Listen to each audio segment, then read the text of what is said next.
Hey, friends, and welcome back to another episode of the Your Project Shepherd podcast. I am your host, Curtis Lawson. We are going to talk about concrete finishes, the exposed, finished, maybe polished concrete floors, and concrete micro topping finish, which is something I've just recently discovered here in the last few months. A designer that we are working with on a project suggested this finish for this particular house and introduced us to our guest, who is David Miller with Duncan Miller Finishes. I'm so happy that you're here today to talk to us about it and kind of help educate builders and homeowners alike about what can be done. I even split this into two segments where we kind of cut this one in half and do half of this based on micro toppings and half based on concrete finishes, because I think there's a lot of good information here. And I've got a million other questions in my head that have popped up since we started talking that I want to go over with you, because I want to make sure that me and my project managers are going to set this up for success that we're about to do. Intentionality is so important on these projects. The architect, homeowners, the builder are completely in alignment. This is not secondary. And so they bring me into the whole discussion. I'll have a pre-pour meeting with the slab contractor and say, I want to see almost a mirror finish. Now, what am I talking about with that is that when you see the guys up on the slab with the whirlybird machines, that on the slab pour day, when the concrete has set up to a certain point that they can stand on it and walk on it, and it's firm, but not yet solid, they're working it with that machine for several practical reasons that are construction concerns, like leveling the slab, tightening the surface a little bit. Aesthetically, it also produces, that machine burnishes the surface and leaves a little carbon trace, a little gray charcoal marbling in the surface that is a beautiful patterning. Mm-hmm. And it can be, I can work with that later to either reduce it or enhance it to be kind of the animal patterning of the floor. I will, at that point, have known from the customer, they like this project in my history. It has a lot of that patterning and it has very, very little of it. So we're going to follow that intention on the day of the slab pour. That's how important all of the knowledge that goes into the slab pour is, beyond even getting a good slab to build a house on. How much does the mix, I guess the mix is one side of it, but also the aggregate that they're using, because, sometimes as a cost savings thing, sometimes as a consideration for the time of year or the time of day, temperature, whatever, the concrete companies will use different aggregates. Fly ash is a very popular thing to add to the mix. How critical is it, the concrete mix, to you in the final product? It matters a lot. For example, fly ash can retard the effectiveness of acid stain. It doesn't really add color, for instance. I basically specify what I call Grandpa's concrete mix, which is 5 sac, 3,000 PSI, 3 to 3,500. River Rock has been one of my recommendations. I also have one of my best concrete placement people likes limestone, because he says it absorbs some of the heat during curing and it retards cracking in an opposite direction. I'll mention a little bit more about aggregates, because we can also talk a little bit about exposed aggregate floors, as we have one. That's what we're going to be doing, Yeah. The mix there are a whole bunch of do nots in the instruction for that. And I have a spec page that I give to builders that they could pass on to the slab contractor. Plasticizers, retardants. We had a slab pour in West Texas that the concrete was coming 100 miles. And they pumped it full of this stuff called retardant, which means that it can travel all that distance and it's liquid. They pour it out and it's liquid at 1 minute, and the next minute it is rock solid, frozen. Wow. And we couldn't work with it. We just fought and struggled in the hot sun and eventually made something quite good. But plasticizers are meant, I think, as an ingredient to enable the concrete to flow into really complex form patterns. It's a very bad problem for me in a similar way. It just makes it so that you can't really finish the top. So those are good questions to review with me beforehand. If somebody has a specific requirement, we can go over it technically and say, will this be okay or not? Do you ever have the concrete company add any kind of colorant, any kind of powder to the mix when they're pouring? No, and it happens constantly in driveways. You have a nice driveway in Memorial that's a very steady dark brown color or deep color, and they did that either with a shake-on color at the site, or they did it in the mix. Yeah, but never to the concrete that we're using for floors. It always arrives just as is. You don't want that. I've done exactly one, which was for one of the very best builders in the city for his own house. And they got it right, but I think they did shake on. It wasn't even in the trucks. It was on site, and somebody was there with a colander basically sprinkling black powder into the floor. And that was a beautiful floor. Yeah. Also a fairly delicate floor, because you put other ingredients in concrete and it gets less strong right away. Yeah, that's a art unto itself, is shaking on the color and achieving achieving what's in the customer's mind. We've used that on a lot of driveways, and it's all up to the guy with the shaker can of colorant to make sure he gets a nice even finish on it, right? That's why construction will always involve craft, because to get these results that our customers are looking for, really, you have to have people that have just done it hundreds of times before and are completely comfortable with doing that. A lot of the concrete truck companies don't want you to put the colorant in the concrete because they don't want it to stain their trucks with the colorant. I've gotten that comment before. Indeed. Let's talk about, again, back to kind of the steps of what has to happen. So you're there on the day of the pour, you're observing, you're giving feedback to the guys that are doing the work. Once the concrete's poured and framing starts, what do builders need to be aware of, doing, not doing, kind of from that point all the way till it's time for you to come back and finish? Yeah, and I'm just going to say it is a very general topic that we are only going to be working on cured concrete. That's our area of work. It only involves finishing cured concrete. After the slab pour, framing can start the following morning. I'm going to also have shared these specs with the builder that say a dozen do's and don'ts about caring for the slab during that initial period. It'll surprise some folks to hear that I do not want them to cover it up right away. The slab is hot, and it's going to take a picture of anything that's laid on top of it. I go to a YMCA that was built by Tellefson's beautiful building in downtown Houston. They were in a hurry, and it's got lots of polished concrete in all the public areas. And I'm the only person in the world that sees this, but there's an 8x4 grid on the whole floor of these brown stripes, right? Now, again, I'm the only person that sees it, and it's improved over time. But hot concrete takes pictures of overlays of any kind. So you leave it uncovered. It requires an extra custodial effort on the part of the builder. You blow off nails at night. You make sure that if there are filings or welding debris coming down from steel structure, that's also all removed and swept before the rain starts tomorrow morning. Like that. You don't store materials on the slab. There are a good number of those. That's mostly while the building is still unenclosed.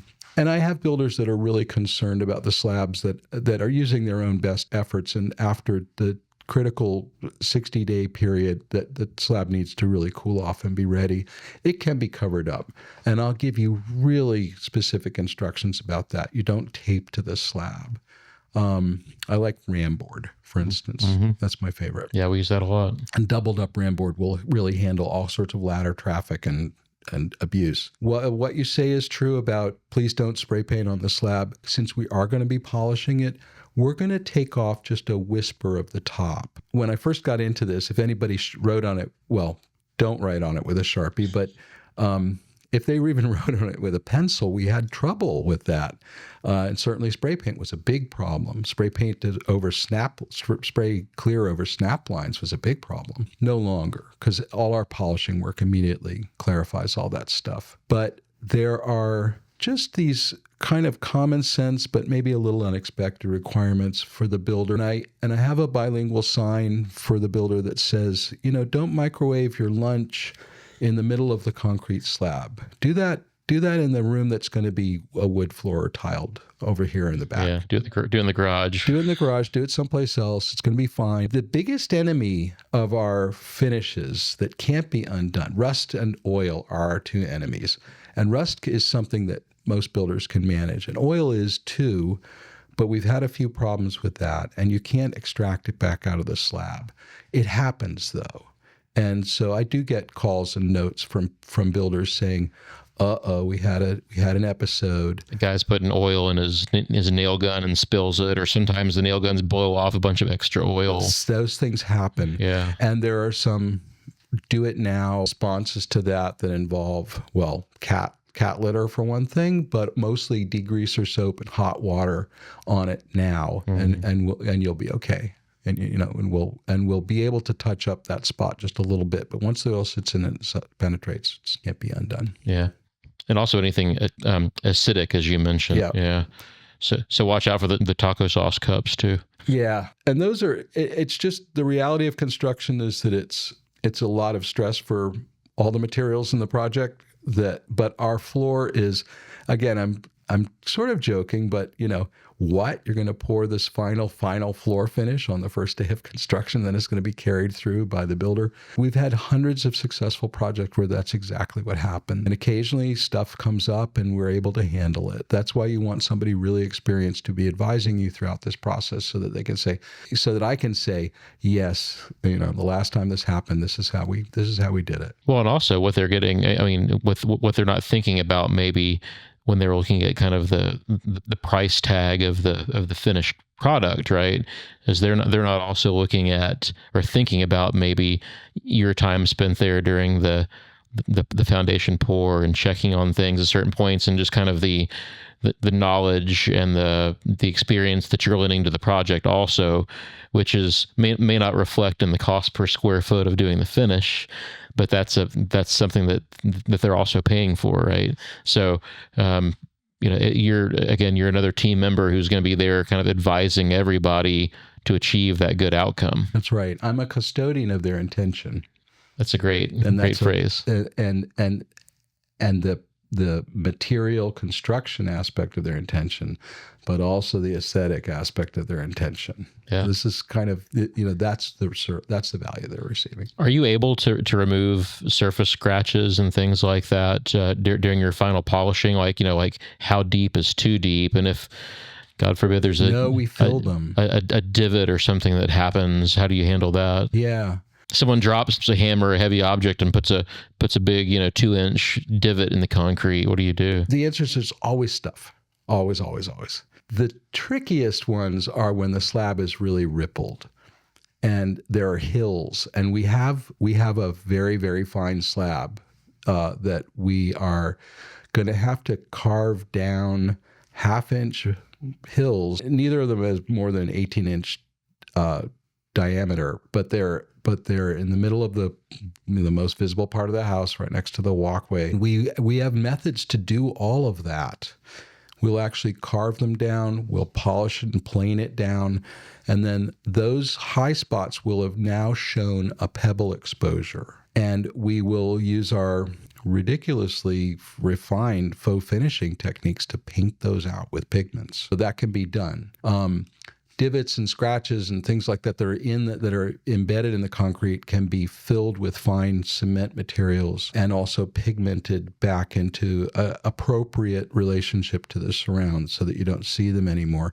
It's actually a good time to talk about something else, which is that there's often a place where the slab, you have a big, say, a window wall where the trim is going to actually sit down in a sill beside the foundation, basically. You want to pour the foundation short from that space, and you want to leave a generous amount of room for this window trim to sit in, and for whatever subfloor stuff has to happen to support it and have it be level and sound. And the technique that we have for that is to finish the concrete floor.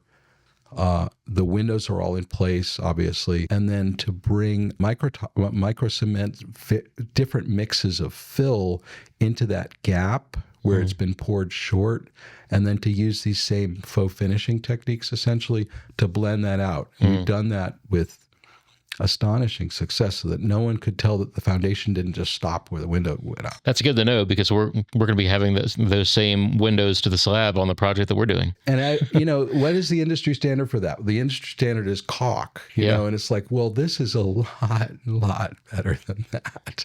Yeah.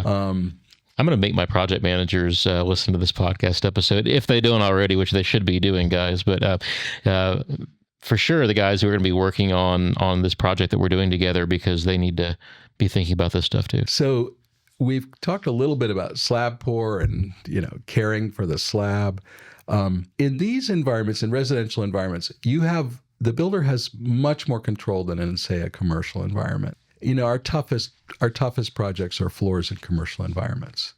And we've done recently a couple of these multifamilies where we're responsible for the amenities area, not for the whole place. But, great big piece of, in those cases, polished and stained concrete flooring. Beautiful result.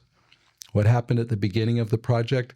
They drove around a lift that no one was aware had a hydraulic oil leak, coming out the bottom of it. And they drove it around for a whole day and a half before anyone noticed, like that, right? No one knows that at the end of the job, because we just did all kinds of crazy tricks to blend that in.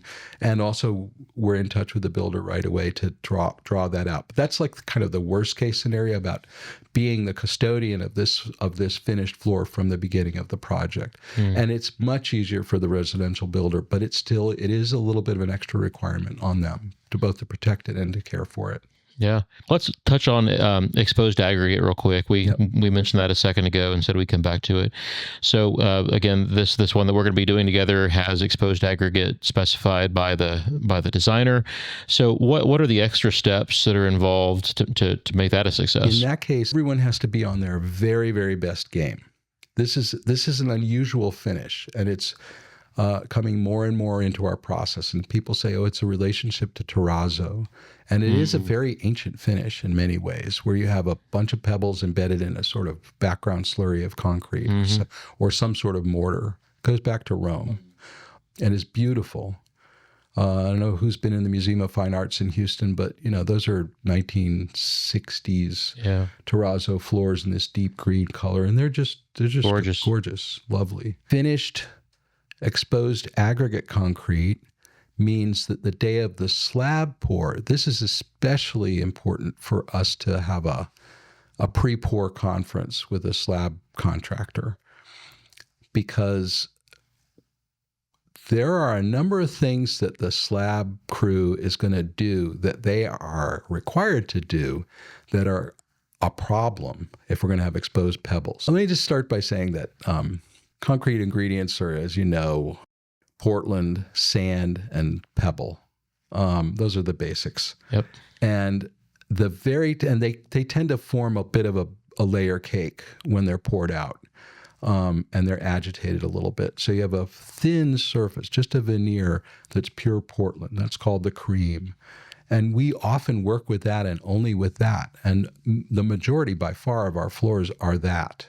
And mostly what people think of when they think of a finished concrete floor, or when or just a typical house that we pour that's not going to have a finished concrete floor, the aggregate's not at the surface. You're just going to see that cream layer, right? And we've done all of the variations from leaving the Portland layer almost completely intact and just burnishing it and polishing it, to going down into it very slightly and exposing what I call fine sand aggregate. That's immediately below the surface, and below that is larger sand pebbles start to appear, and then we start getting into the actual rocks. Interestingly, the Portland layer is the one with the most visual, or let's just say it has a lot of visual variation. It's got all the markings that were left the day of the slab pour. Sometimes my customers say, I really want to see a very quiet floor. They're talking about the visual aspect. And that indicates that I might want to go down into the Portland layer a little bit, and take it to the point where there's just sand showing, because that suddenly becomes a very quiet appearance with a little bit of flicker, salt and pepper we call it, showing through there. Very lovely surface. Going to then proceed, and this is when I talk about going down into the concrete, we're talking about like this heavy, fast-moving grinder on a 30-inch wheel, a bunch of these wheels that travel underneath this machine. It's a wet process. We're producing mud, but not, thankfully, dust. Mm-hmm. And we're working in this very controlled process that involves lots of slow walking and moving the broom around in the muck and saying, okay, this is what we want to see. Looks good. And we start to go further with lower numbers of grinders, 30, and we are cutting into the pebble. And I should say we're not changing the dimension of the floor meaningfully at all. To show a half an inch rock, we don't go down a half an inch. You go down just a tiny bit more than if you're just showing sand. So you're not actually changing the architecture of the house. But by that point, we are entering the realm of the pebbles that were left the day of the slab pour. And when I mentioned about the crew has some things that they need to do, they're backing up through the muck of the fresh soup that's been poured out from the elephant trunk, and they've got these screed boards, and they're moving through that, and they've got these big rubber boots on. Well, what happens? The boots push down the pebbles. And so there are all these missing pebble spots. The screed board might drop suddenly into a certain spot and leave a big linear void with no pebbles. All of this has happened. So everyone needs to understand that essentially on this floor, you pour it out and you do all of your requirements, but you essentially pour it out and leave it largely untouched after that. You're going to put the whirlybird machine on it, but maybe once or maybe twice. You're not going to dress the surface or tighten it anymore. All of that vibrating pushes the pebbles down. You're not going to use what's called a vibrating screed board, which is a very commonplace in concrete construction, that you're putting a machined board on it that vibrates the whole surface. Great, but not for this. Stuff like that. There are all these unexpected things, so it requires lots of planning. There are cases, extremely rare ones. I'm going to say this. I should begin by saying we can almost always do this with the foundation pour in a residential setting. In a big commercial setting, I would say that this should be done in a topping slab. So you have a structural slab, and that's what holds the building up. And then on top of that, maybe a little later in construction, you pour a topping slab which has your specific ingredient for aggregate in it.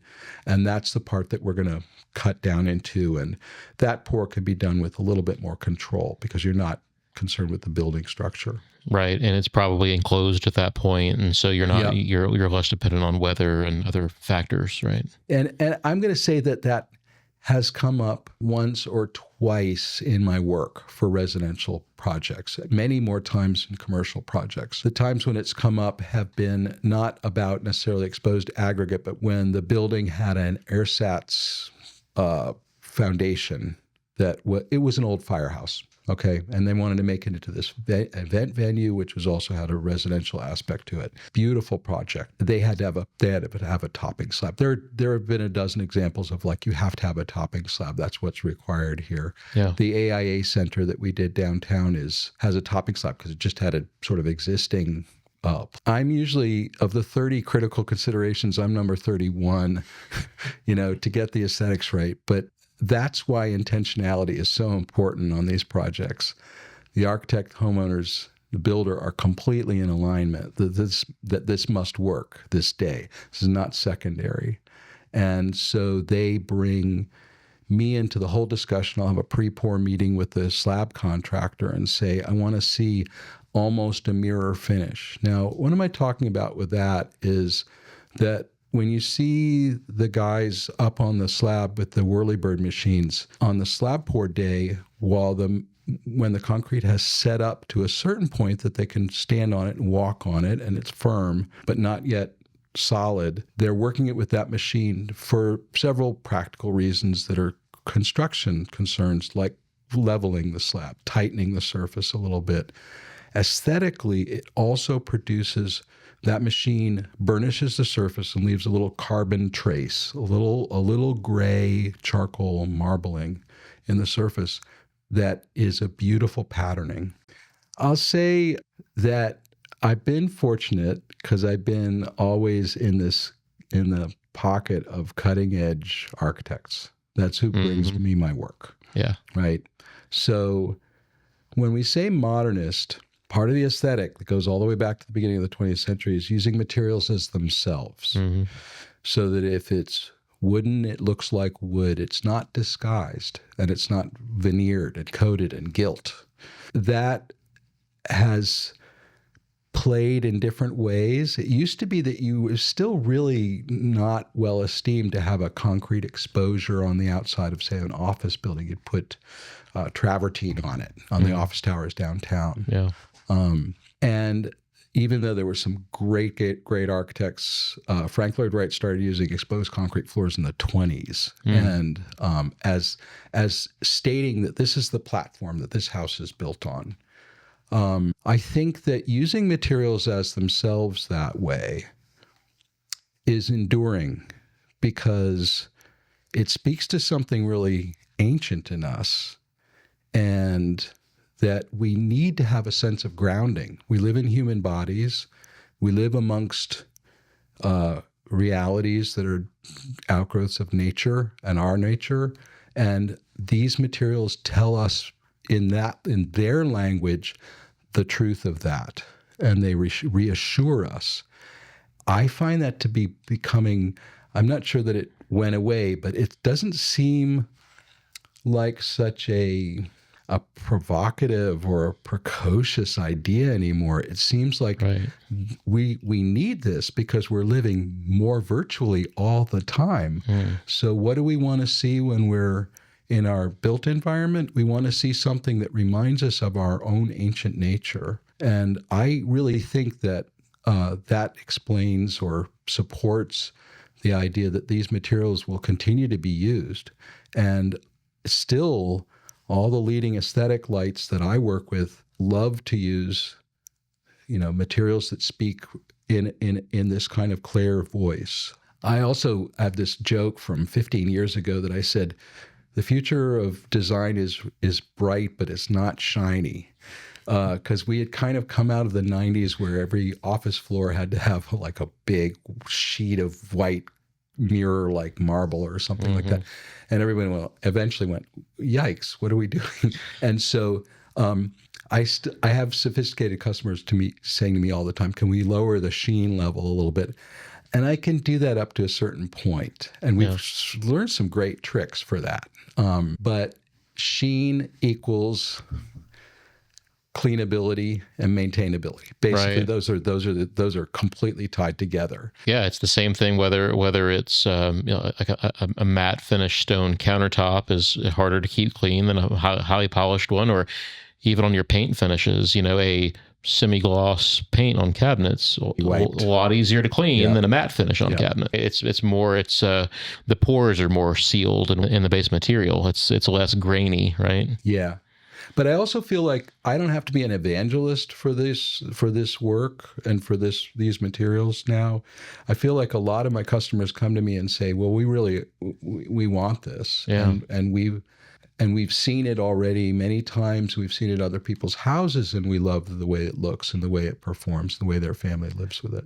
Well, I think that just the age that we live in, with the availability to look at any picture that we want to of different projects and get inspiration from things on the internet, has brought more awareness too, right? Because in the 1980s and 1990s, if I wanted to learn about different building materials and products and design trends, I would have to go buy a magazine or try to find a recent publication, book, right? Yeah. And now, if I want to get design inspiration, man, I can look at your website. I can look at my website. I mean, I can look at a million websites and get inspiration. And so I think just the awareness that we have now of what's out there and what can be done in a house puts that more at people's fingertips than it was 20 plus years ago. I'll say also that unlike most of their material selections, mine are going to be a more subjective process for my customers, by which I mean I can't, you can't just go to Dow Tile and say, okay, I want, this sample is what I want, and that's what you'll get boxes of. And I mentioned this earlier, but it's crucial that whoever the artisan is that's doing the concrete finishing provide a mock-up in their house, on their floor, if that's what it's going to be, or if it's going to be microtopping, that they do it on a panel. Because only after they've stood there and gone, oh, okay, all right, got it. This side of it is a little warmer than that side of it. Are we going to get both of those variations? Yes, you're going to have both those variations in the finished floor. All right, we like that. And they stand back and they say, it'll be like this in our room. I'm a real communicator, and that's required in our work, as you know, but maybe even more required in my case, because I'm using my best attempt at language to talk about this particular material and its particular qualities. But at the end of the day, it's got to be clear in their mind before they say go, that that they're going to get something they're going to be thrilled with. I'll also say that in the whole course of my work, I've had, I think it was 2 people of the hundreds of customers that I've worked with that I was in the beginning of the dance with. And they said, and then we took them to a finished project, and they said, well, if it has a crack, we're not going to like it.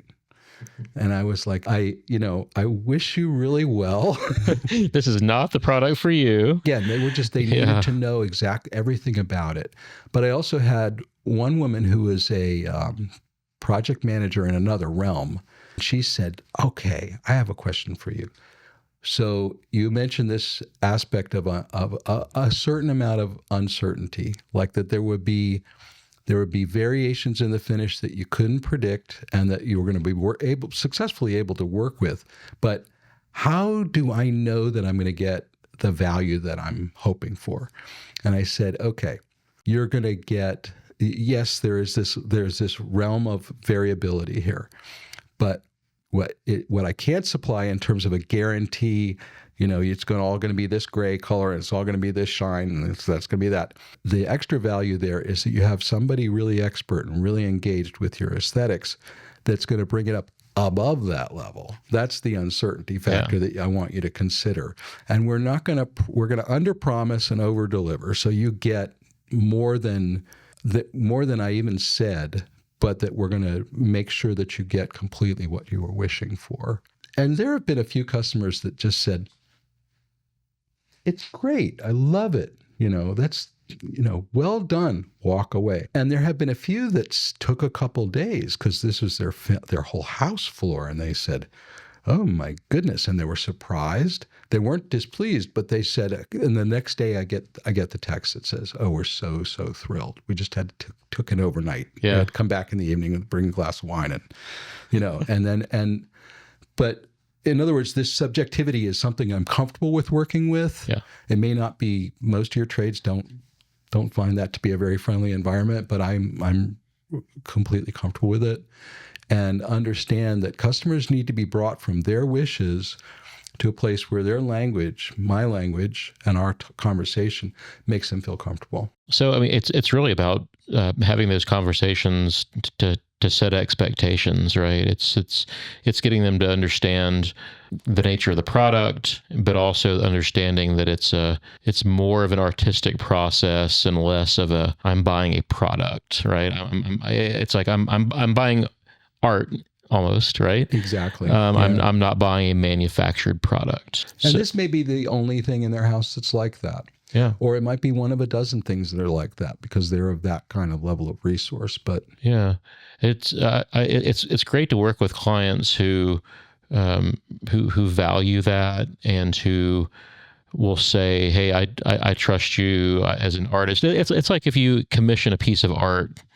This is not quite the same thing, right? Because with this, you're setting parameters. You're saying this is the colors I want. These are the textures I want. So the client's giving you some parameters here, but it's not totally unlike commissioning an artist and saying, I want you to create a piece of art for me. I trust you. I've seen your portfolio, work your magic on my house, So it's setting that expectation that it's that kind of a process. It's not buying something. It's not buying a piece of a certain model number of tile from Doll Tile or wherever, right? That's right. But it is not an exercise in uncertainty and doubt.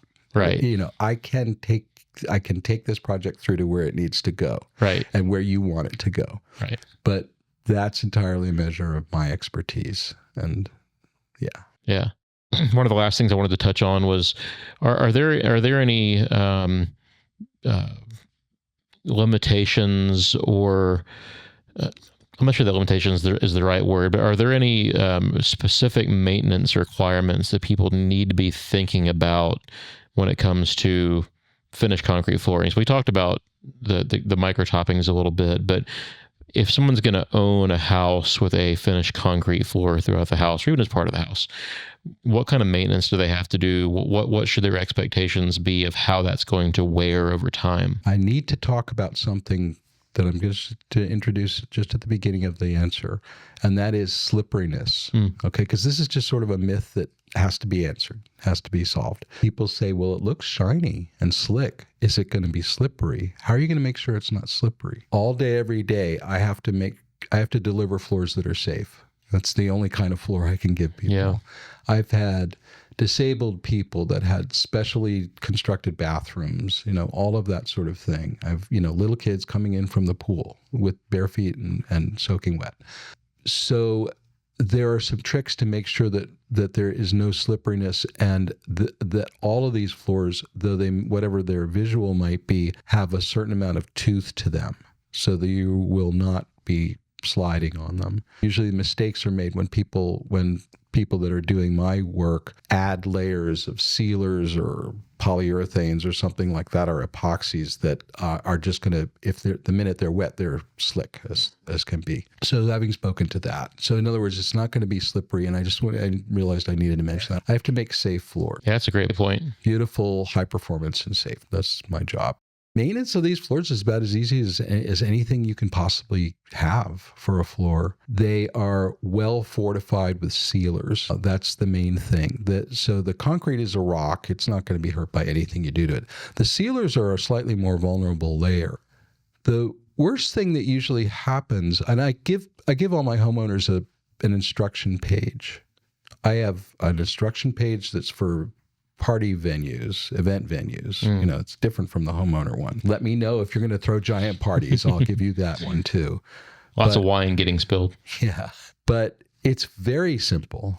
It's very, very manageable. The maintenance of these floors is really a breeze. There are times when people call us and say, well, we feel like it's scuffed, and they're talking about visual. They might even use the word scratches. It's not scratched. And that just means that there's been a little bit of wear in the sealer layer, and we have come and buffed those out when required. It's a very rare case, because we're basically leaving it in a way that's meant to be ready for all of the abuse and skateboarding. Is that usually the more high traffic areas of the house, like the main walkways, always. The kitchen? And we've gone back as much as 10 years later, and there's a pathway worn in the sealer. It's dark between the kitchen island and the refrigerator, of course. Yeah. And that one, and usually in that case, it means that we're going to reseal and give a treatment. We might give a treatment to the whole floor, just basically a refresher, and then we'll reseal those areas in the kitchen that need it. That's all we've ever had to do. My previous office, before my current one, we actually, and of course you guys didn't do this work because I didn't know you at the time, but we actually had a topping slab poured on the old foundation in the building that I was in.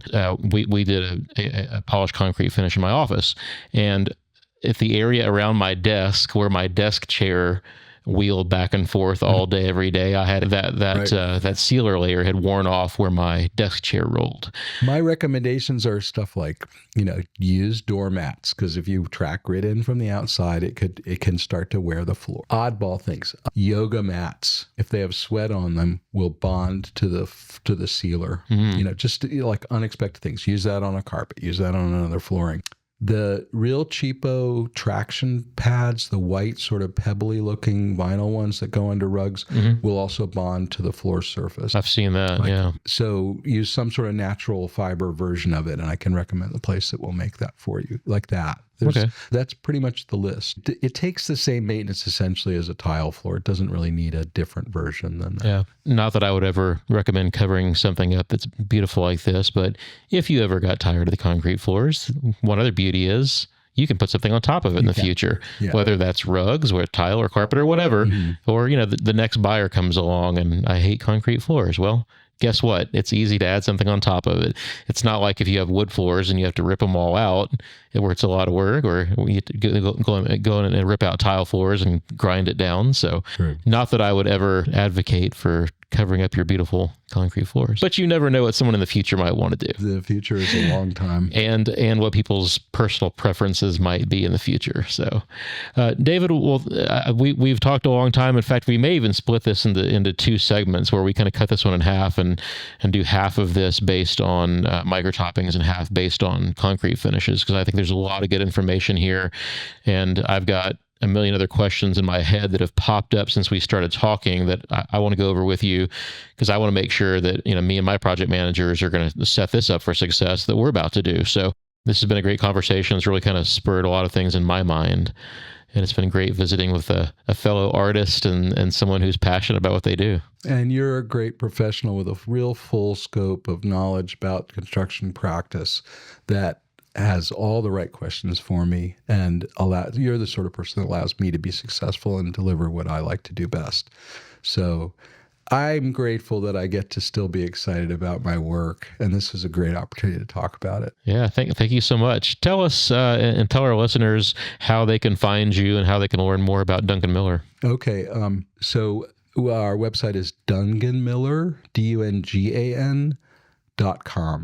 And that's a great place to start. Right. Please find us there. What's your service area, generally speaking? The whole Houston metro up to the hill country. We've worked Galveston. We've worked as far away as West Texas and Dallas.